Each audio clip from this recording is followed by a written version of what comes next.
On the way to the Bullitt 50th anniversary show, I stopped in Vegas and looked at this Bullitt that was for sale with 40,000 miles. And it had some bumps and bruises, a ding in the door, a lot of scuffs and scratches where it looks like they'd put boxes on it and stuff. This is like a Sirius radio antenna, which was weird, faded into the roof. Here's a little walk around video I did of the car just to see what it was like, because it had been on sale for a while. You see that third brake light's faded.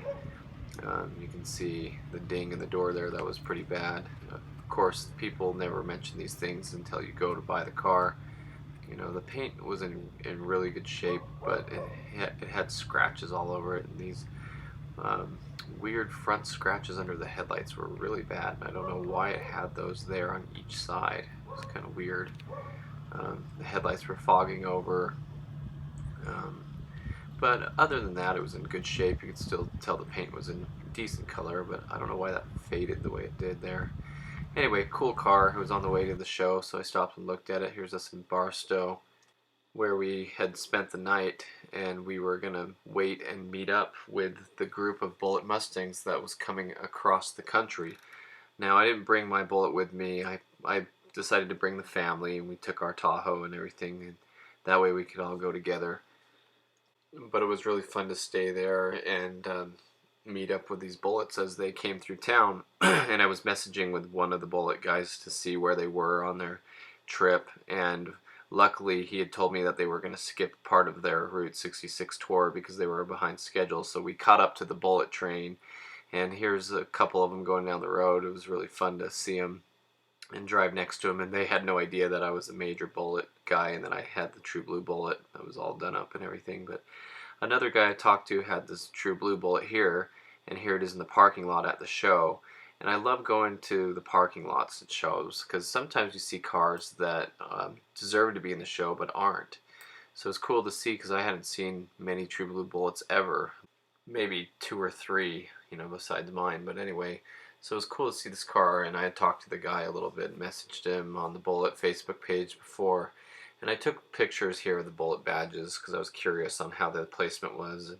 So you'll see pictures like that on all these cars. But here's another green one that was parked out in the parking area, and it was pretty hammered. It had they added some Bullitt badges to it and changed the headlights to some kind of ugly aftermarket ones. But the bumper was peeling, the paint was pretty rough. The scoop was faded.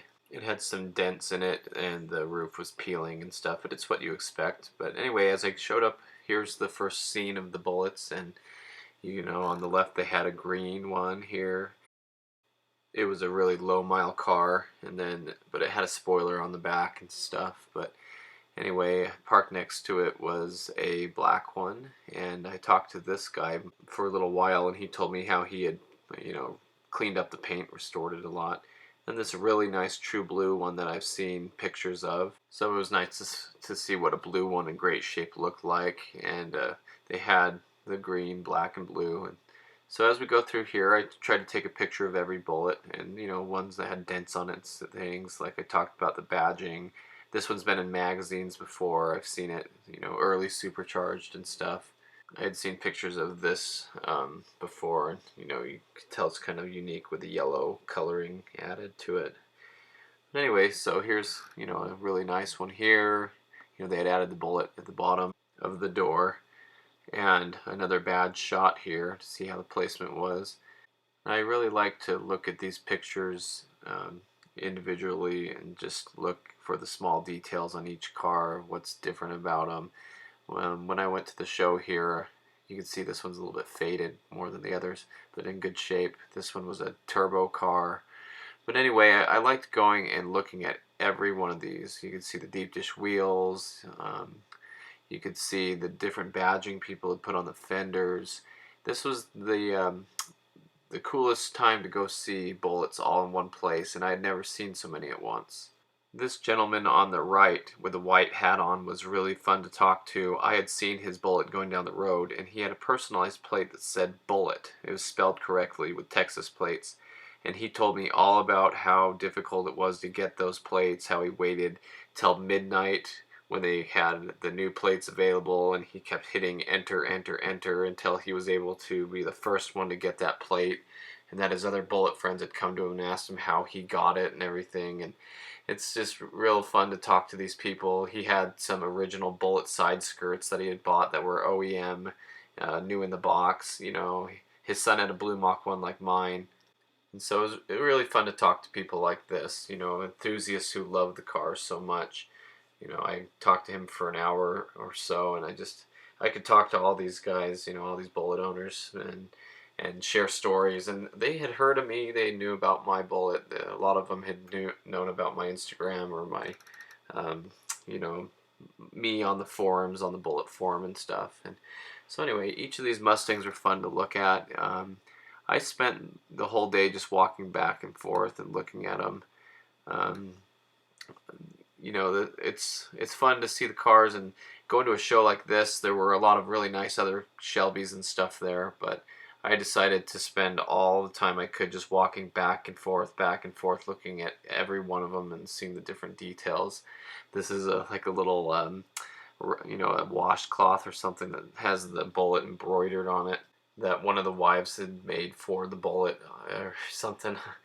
And I thought that was cool.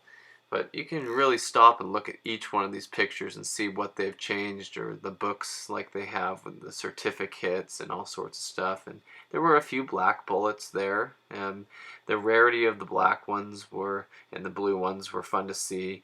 And you know, this one was really dirty, and they'd written on it and stuff. And you know, it's, you know, kind of too bad, but you know, people do what they want with their cars and whatever. But you know, it was fun to see these, especially this true blue one. I talked to this guy for a while. It was a really nice car. It was fun to talk to him, and I had met this guy on Instagram, so we talked a little bit. And they had other movie cars there, like Herbie and Knight Rider, and I looked at those cars for a little bit, but I just kept going back and looking over the Bullitts because that's what I was in love with. So I just kept going and looking at the Bullitts, and I put in for this raffle to win the Kona Blue Bullitt that they were raffling off.